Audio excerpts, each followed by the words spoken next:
Questions from the audience? I know there's got to be one at least.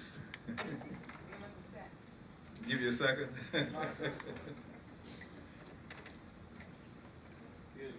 Okay, here's two right here. A little louder. Bob Haki. So, of course, as a former student of all y'all, my bachelor's thesis was on to talk about, I'm using these words really arbitrarily, but the oppression of women and LGBTQ persons during almost every black struggle, black movement. And so, without trying to sound like I'm against black culture, because I would rather fight for, against, and with black people than to live without. Right? Of course. And so, how does one, a young scholar, how do I then discuss the issues of black culture without vilifying black culture? Right.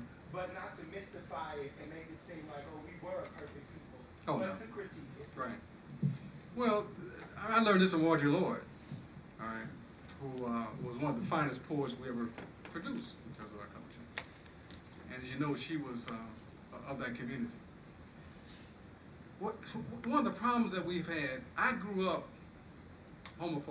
You know what I'm saying? I mean, I grew up because this was the culture I came out of. I grew up sexist. You know what I'm saying? That was the culture we came out of, early came out. So as we develop as a nationalist, as a Pan-Africanist, and if you're serious about development, that you have to recognize at some point you're wrong. I mean, you're just wrong. You just made, this is what you were taught, but that is not correct. Right?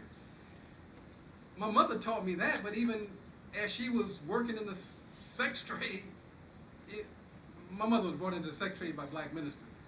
And so I did not recognize at 10 years old, 11 years old, what was happening.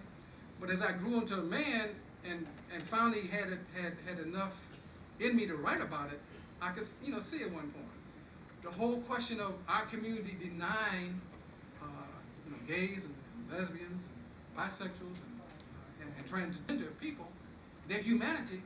That is a problem, and I write about it in Yellow Black, not Yellow Black, but in Liberation Narratives, because it's a very serious problem, especially among the religious, so-called religious people among us.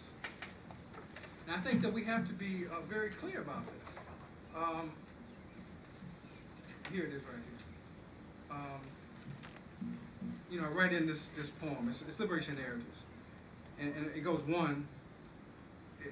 It may be a man's world, yet it's women who write music, who navigate the harmony, who grows children, drives learning, preparing knives for the cutting of green beans and lies, while dodging genocide and rape, as men who run the world bathed in the power of extreme illusion, overuse collateral damage, and deficit language to justify it's a man's world. 2, best advice to men, marry women smarter than you. Occasionally let them know it. Number 3, my mother was prettier than imagination, soaked in honey flavored with hot water and lemon. Her heart was there too. She was a short poem, dead at 34, buried without flowers, notation, or truthful stories. She challenged men walking on her life like she was used thread mill a year before they were invented. I have her eyes. I see damage everywhere. I have become a stop sign. Number 4, Janet liked girls and told them so. Robert liked boys and kept it a secret. Both grew into teenagers, still liking girls, still liking boys. Each kept their desires to themselves. In the 21st century, parts of the world began to mature and finally understood why Janet loved women and Robert loved men. They were born that way. Enough said. 5, if poetry is to have meaning, it must mean something. More than metaphor and simile, more than tree talk and looking for gigs, more than competition in unrhymed free verse serious to the bone of incomprehension. Surely the land of poet a Guggenheim or MacArthur Genius Grant.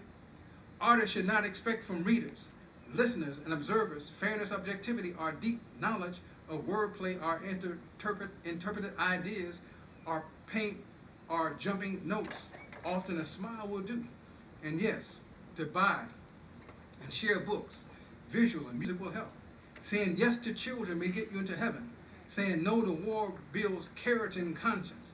Giving 10% of what you earn to the homeless will aid in your sleeping a full night. Hopefully to awaken creating healthier poems, prose, pictures, and critical perceptions of the potential of the letter P beyond politics, potholes, profiteers, poverty, pimp juice, parrots, Protestants, and playboys of the Western world. 6, if you don't know who you are, anybody can name you. And 7, if the world loses elephants, dolphins, polar bears, frog trees, the ability of the majority to do good, clean water, prayer, and meditation in all languages, if the world loses love across borders, honest vegans and vegetarians, our mother's love, our father's caring, children dancing to knowledge and colors, artists not lying for money, privilege, or fame, if the world loses books, newspapers, clear thinkers, practical doers, poets, promising futures for the great majority, rainforests, a world vocabulary that accents yes and possibilities rather than knowing you can't do that. If the world loses the great apes, schools, giraffes, salmons, the coral reefs, insects, worms, organic farmers, compost, green tea, workers who use their hands to build and repair stuff, north and south poles, teachers, people of faith, engineers, wheatgrass, carrot juice, oatmeal, and 7-grain bread.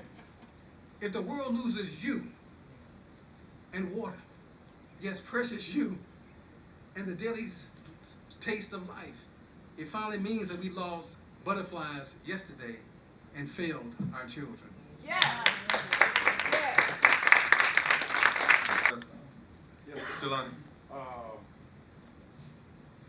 Malcolm's spirit and presence leaves a lot of people uncomfortable. Right. Leading up to a question here for you. The Nation of Islam has been extremely silent about Malcolm. Yes. To a large degree, that's still the case now. Yes. Are they caught between a rock and a hard place with him? This is 2011. This is not 65 now.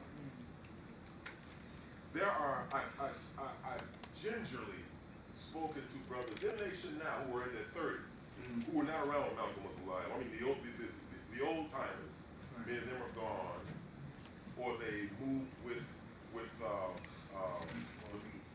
Rory. Right. All right. Wealthy Muhammad. Right.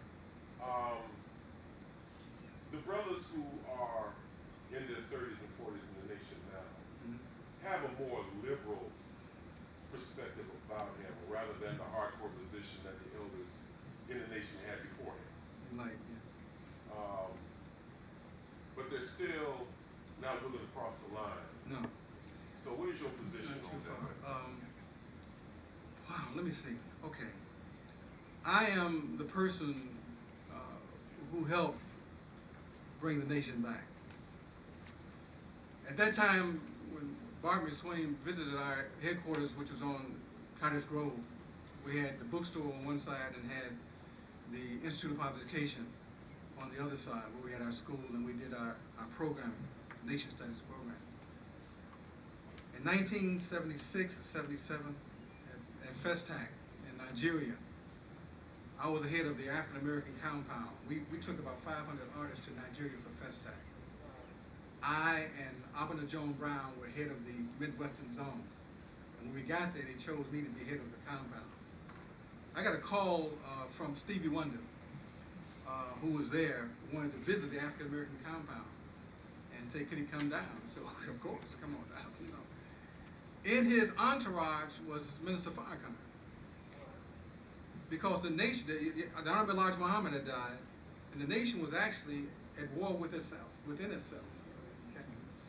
And Farrakhan had not really made a decision of whether he's going to try to rebuild the nation or he's going back into entertainment. So he was with Stevie Wonder. Right? We got back from Nigeria, and about 2 weeks after we returned, a man by the name of Ibrahim Muhammad called me. And he said, you know, Mr. Farrakhan, I want to speak to you. I said, well, why? Why do you want to talk to me? You know? And he said, well, you know how people grease your ego. You know, you're one of the leaders of boom. I said, well, that's not really true. I'm a poet, right? But I say I know people who are leaders. And if you want to talk to me, I want to put this in a larger context.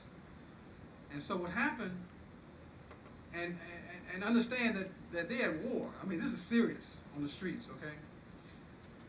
So rather than meet at the Institute of Public Education, which was on Cottage Grove at that time, we met at my home, my wife and our home, which was in South Shore, right behind South Shore High School on Bennett.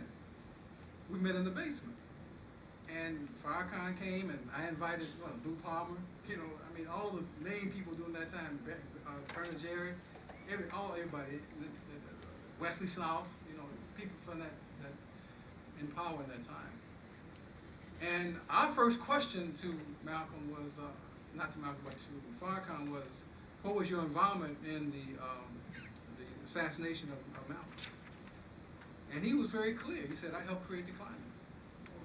I helped create the climate. And that, I'm not proud of it, but I did it at that time. But now I'm trying to take the nation in a new direction. I mean, we had 2 meetings, and people from around the country came to these meetings. And so we decided to try to help. And we set up security around the house, and they began to meet, these early meetings at the Institute of Public Education. And I mean, to the point where our windows were shot out. I mean, it was just, I'll write about this in the second part of my biography. I say all of that only to say this, that Farrakhan has basically taken the nation in the direction which he wants to take the nation. To acknowledge, so I'm saying that Honorable Elijah Muhammad is the head. I mean, even though he's not with us, he's the father. Okay? And they're not going to go against, he's not going to go against the father. All right? And so Malcolm, at that level, will always be on the outside.